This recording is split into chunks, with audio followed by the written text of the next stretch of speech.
how long are you going to be used like idiots? Tubabagala. Yabana malo kukozesa ngabe kozesa si papa ngabe sumbiri naye muyiga. Nobe nsonge abantu bemuwangaliramu bo bagenda bayigiriza esomo mwe bumate muyiga. Abantu tebagenda kkiriza kutulugunyizibwa. Koba abadde wano n'ekyogera kwa tezikizikanya naye. Ntwala obudde bungi nnyo ne bakulembeze bannange okukakkanya bano abaana. Sometimes nembulwa n'ebigambo kuba akomawo bamumenye bamukoze eki bamukubye olubale kati okozesa bigambo ky'omukakkanya. Ekiseera kigenda kutuuka bano abaana abanone mmwe kigenda kutuuka bagenda balya ate abo bennyini abaleetoolodde babamanyi nga bwe mubamanyi. Mumulina okutwala obudde ne munoonya oyo yaani abeerawa bo bamanyi kuba mwe mujja ssente zaabwe mwe mubabonyabonya mwe mubasiba. I want you to know that. Wamma abantu beekawempe mbadde njogera ku protest vote eno kyetulase ntusobola banaye tetusobola tetusobole kyabadde kawempe nga bonna amagye gonna n'agejinya n'agaawa bonna ababi ba Museveni babadde kawempe bazzeeyo bonna ng'obusima ebbumba. Kakati bwetubagabanyamu abamu ne bagenda kawempe abamu ne bagenda mu Kampala Centre abalala ne bagenda Machinga abalala ne bagenda kyogamba bayinza otusobola nga uniform tuzigyemu ne tuziteeka ebbali ne tukola kye tulina okukola. Njagala okusinziira wano basaba mugende mutandike okwekolamu omulimu muzimbe eggaali.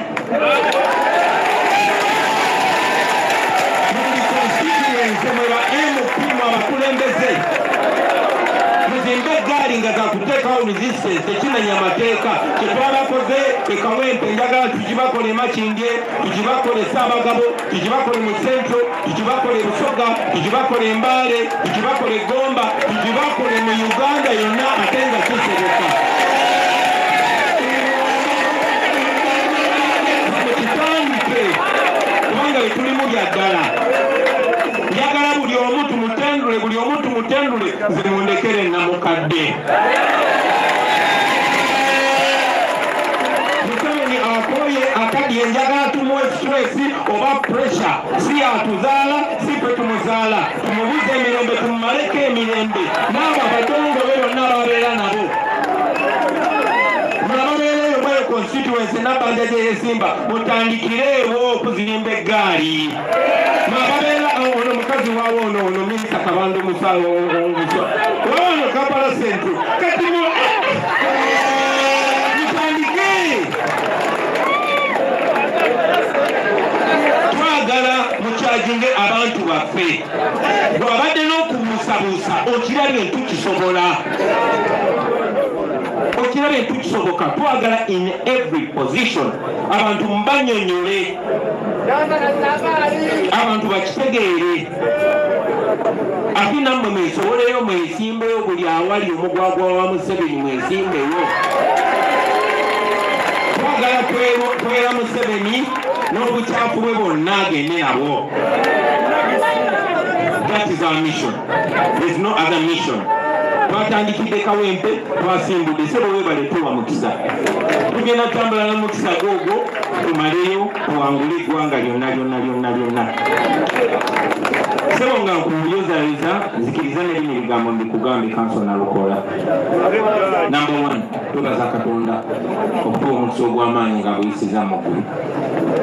Nze maama wange yangambanga ebigambo bino. Yangambanga God can only do for you what he can do through you.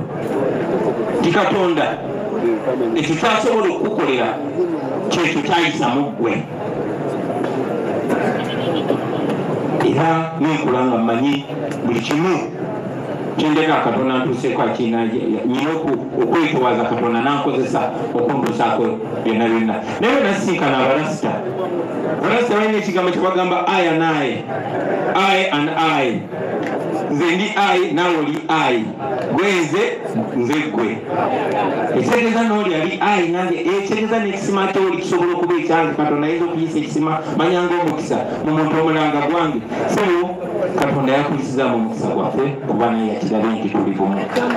Omukisa ogwo tugutwala era tugenda gwekika paka 2026 ate tuwangule. Naye njagala okusaba abantu b'Kawempe abo tubaswazanga. Nze ng'omuntu sirina kubuusabuusa, I have no doubt.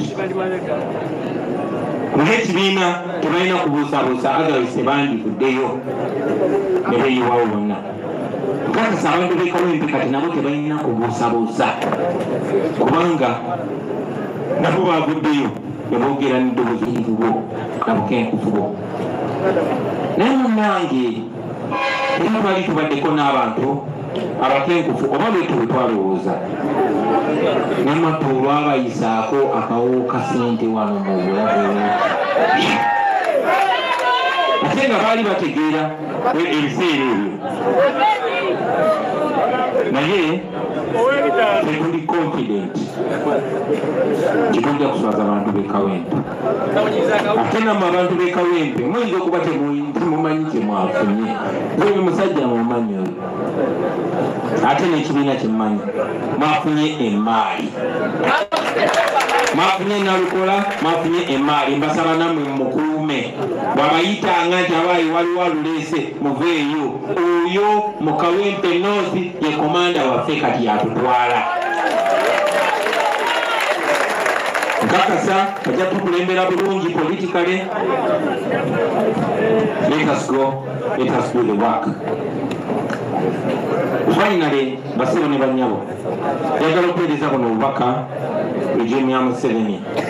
General Museveni and your regime, you've tried so much to turn us into beasts. You've tried so much to provoke us. We are proud that we've resisted going the nasty way. While the NUP is a moral group, while the NUP is a non-violent group, we have said it many times that there will come a time when we can no longer hold on to the young people of Uganda who want to free themselves by any means necessary. Yes. So it is in your best interest to read the times and read them right. There's so many people that have shielded you from reality. They probably misinform you or you lie deliberately.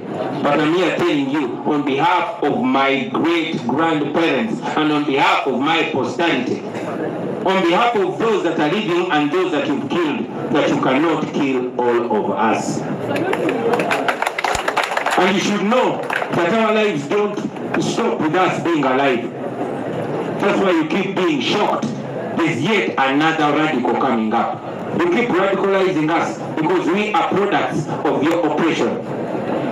It is not too late for you to stop. It is not too late for you to change. We don't want to mess up this country, but this country will be messed if we continue being messed. We love our country. We want the best for our country. And I know you and your lieutenants are listening. We don't fear you. You have failed to break us. You will never break us. We are indigenous people, and we are talking to you as indigenous people. We have every right to belong here. We have every right to enjoy the laws of this country, and the laws of this country protect us and give us a right to politically participate. Don't try to test the times. You cannot stop this. It is not too late for you to do the right thing, for you to respect your age, for you to have a good legacy.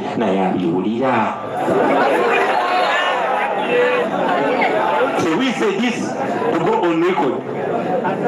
While we are non-violent, you are every day talking violence from unknown people. We only have a few of them under our leadership, but there are so many young people who will get changed with or without your clearance. Finally, we want to demand for the release of all our friends that have been arrested. Those that are missing, we want them and we want them alive. We continue to demand for the freedom of our brothers, Machete, who is in prison, Sheriff Kalanzi, and many others. We want them and we want them now. Elimu inaba na Uganda temulekerawo temutya bana abantu betutya batutya nnyo okusinga bwe tubatya temubatya kuba ne bwe munaabatya temulina kye mugenda kukyusa mulabe bwe bayisa bannammwe eno buli omu bamuyisa bwe batyo ojja kulowooza nti kigenda kutuukako kansembero na bannamawulire bennyini tubeebaza omulimu gw'omukola tubasaasira understanding solidarity with you but every bad thing comes with something good, at least a lesson. Let it show you that no one is safe, not even you. Not even when they use you. Naye bana mawulire abamu nga mmanyi nti bano bakolera lujimu. Naye nabo ow'embuya teyabataasizza naye emboko bazibakubi. So you're not safe. You're only safe in a free country. Unfortunately, bangi ogenda balaba bajja bayita oba bayite babosi baabwe bababuzebuze oba bakiisekiise oba baweera ekyoja mmiro basirike until another disaster happens. So do the right thing, stand on the right thing, side of history, and don't be used against oppressed people because you are also oppressed. Basibo ne banyabo mundike mbe waggulu olunaku lwa leero, but before I conclude, I invited a friend of mine. His name is Kaito. Alex Kaito Mufumbiro. Auntie Oli Alex Waiswa. Katono Alex Kaito. I mean Kato. I tease him. Several times for Kolaba. Nere Rogo Limperekeze.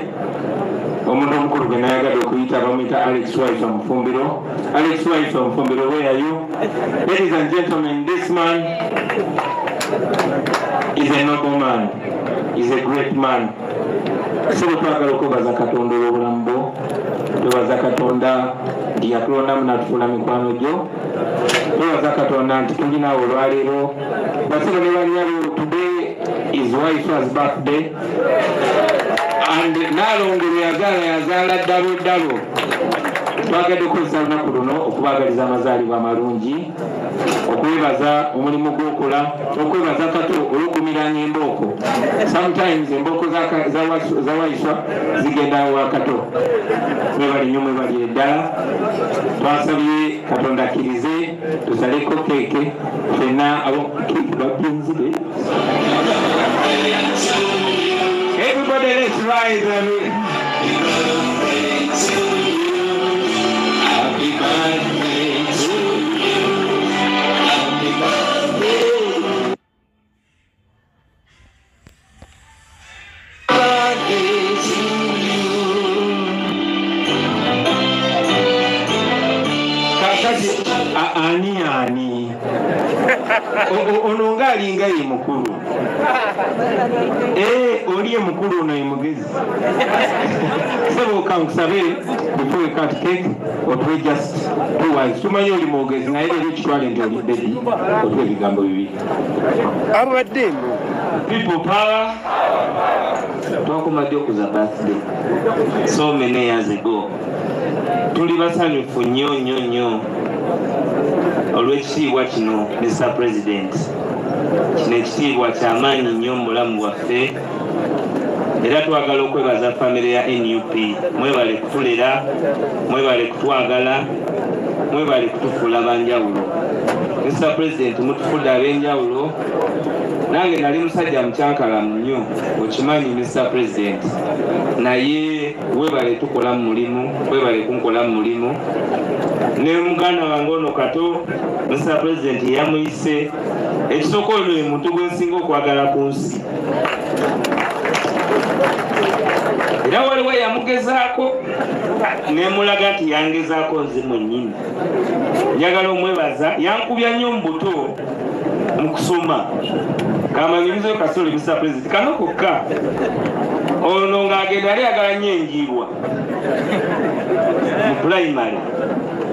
Kakati n'agenda eyo banoonye enjiibwa, nze nenziraka embooko bankuba nti omulekayo oti ogenda okunoonya ki enjiibwa. ekitiibwa nga bibye sibiri namu. Nze nali muntu wa birala era saalinnyanga miti, yeyanjigiriza okulinnya emiti, era lumu n'alinnya omuti ng'ajjayo nkooge n'agwa n'amenyeka. Nenziruka paka wa muzeeyi ku kooti nti kata akoze eki? Ye maama bwe yatuuka yakuba nze lwaki sinza akoze eki? So bwe baamukangamu nasanyuka ne nga kale naye mu bukulu akoze eki? Nange musasudde sebo nakusasula era tobanja. Twagala okwebaza Mr. President ekitiibwa kino, tetulina bigambo bye tuyinza kwogera. Kale kankwe ku masannyalaze naawe obawuli. People power! Our power! Honorable Nalukola agambye bwe mumulaba oyinza okulooza nti mwangu nnyo naye si muki abamumanyi bamumanyi bye balowooza ne bwe bandaba si bwe nkola ki